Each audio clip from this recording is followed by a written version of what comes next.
आज की जो कॉन्फ्रेंस थी, इसका मेन जो मकसद था वो क्या था?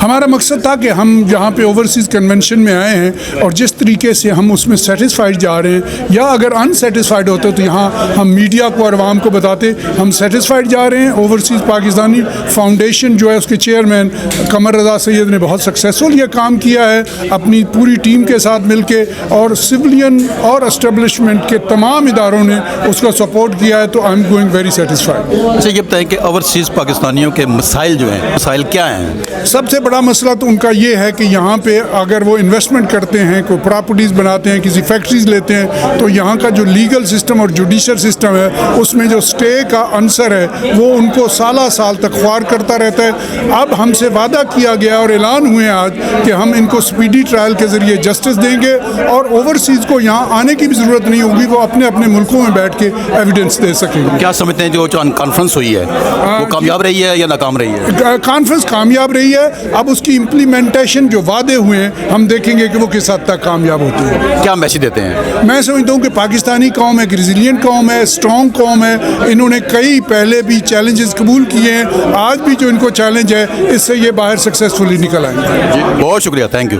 देखें जी, हमारे ओवरसीज़ पाकिस्तानी के बहुत ज़्यादा इश्यूज़ जो हैं पब्लिक के यहाँ पे पाकिस्तान में थे, और हमारे लोग जो हैं वो पाकिस्तान में इन्वेस्ट तो करना चाहते हैं क्योंकि हमारी मोहब्बत, मैं ये नहीं कहूँगा हम आपसे ज़्यादा पाकिस्तान को मोहब्बत करते हैं, लेकिन दूरियाँ मोहब्बतें बढ़ा देती है। तो दूर होने की वजह से हम समझते हैं कि हमारी कुछ जो है रिस्पॉन्सिबिलिटीज़, हमारे कुछ फ़राइज़ हैं कि हम पाकिस्तान में, हमारे पास अब अल्लाह ताला ने हमें इतना नवाजा है तो हम पाकिस्तान में आके कुछ इन्वेस्ट करें। तो हमारे काफ़ी सारे इन्वेस्टर्स जो हैं वो यहाँ आए, लेकिन यहाँ पे उनको फैसिलिटेट नहीं किया गया, उनको यहाँ पे बहुत ज़्यादा हर्डल्स हुई। तो उन हर्डल्स को मैं ये समझता हूँ कि पिछली गवर्नमेंट में उनको एड्रेस नहीं किया। इस गवर्नमेंट में इनिशिएटिव हुआ है, अभी हम पूरी उम्मीद है कि जो उन्होंने वादे किए हैं वो उनको उन वादों को पूरा करेंगे। तो लोग जो है इन्वेस्टमेंट भी लेके आएंगे, हमारे लोग जो यहाँ से, पाकिस्तान का नाम जो वहाँ पे बदनाम है, हम जैसे लोग यहाँ पे आते हैं, मैं तो फ्रीक्वेंट जो है पाकिस्तान आता हूँ, तो हम जाके पाकिस्तान की सूरत हाल बताते हैं। तो मैं ये समझता हूँ कि ये पाकिस्तान के लिए भी बेनिफिशियल है और हम लोगों के लिए बेनिफिशियल है कि हमारी जो जड़ें पाकिस्तान में मजबूत होगी। हमारे बच्चे वहाँ पे रहते हैं तो उनको पाकिस्तान, इसी बहाने शायद वो पाकिस्तान आए और पाकिस्तान से उनकी मोहब्बत भी हमारी तरह जिस तरह हमारी तरह है। तो आर्मी चीफ साहब से भी मुलाकात हुई आपकी? मेरी उनसे सिर्फ शेक हैंड हुआ है, इससे ज़्यादा बात नहीं हो सकी। वो भी बिज़ी थे और वहाँ पे बहुत ज़्यादा रश था। तो आज़म साहब से, वज़ीर आज़म साहब को मैं वैसे जानता हूँ, लेकिन आज उनसे मुलाकात नहीं हो सकी। सबसे पहले तो ये बताएं कि कॉन्फ्रेंस जो हुई है, मतलब उसमें आप इतने दूर से आए हैं, तो उसमें आपका जो मकसद था वो हल हुआ या नहीं?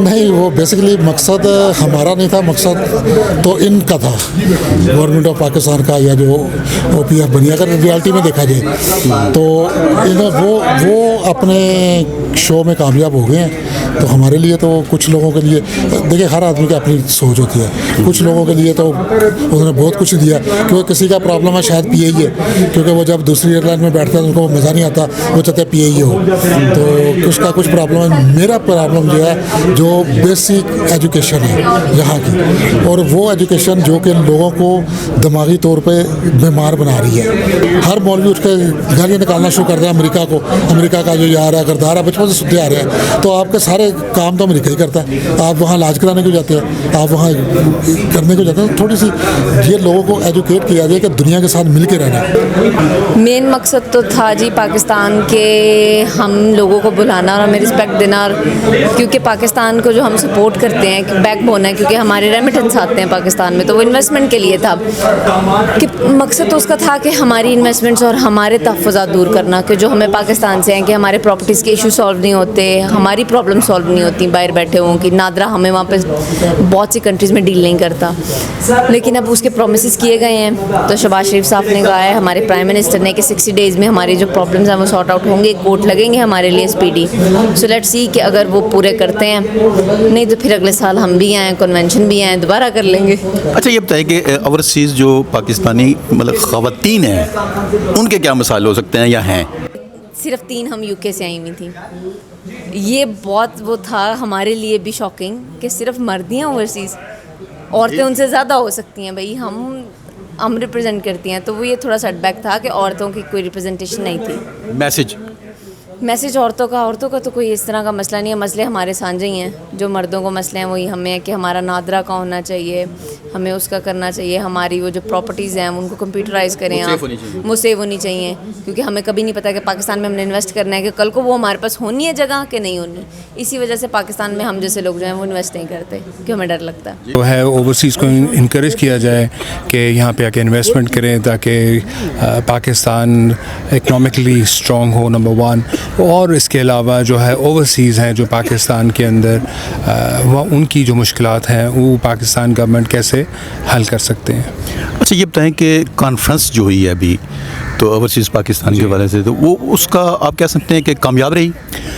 बिल्कुल मेरा ख्याल है कि कामयाब रही है, क्योंकि जितने भी इंस्टीट्यूशंस है पाकिस्तान के, हमें ये मैसेज मिला कि they are working in a very collaborative manner, इकट्ठे मिल के वो काम करें।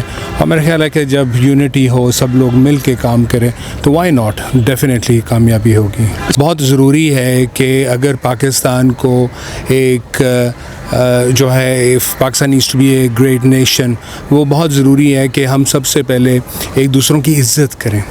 ये पार्ट बहुत इम्पॉर्टेंट है।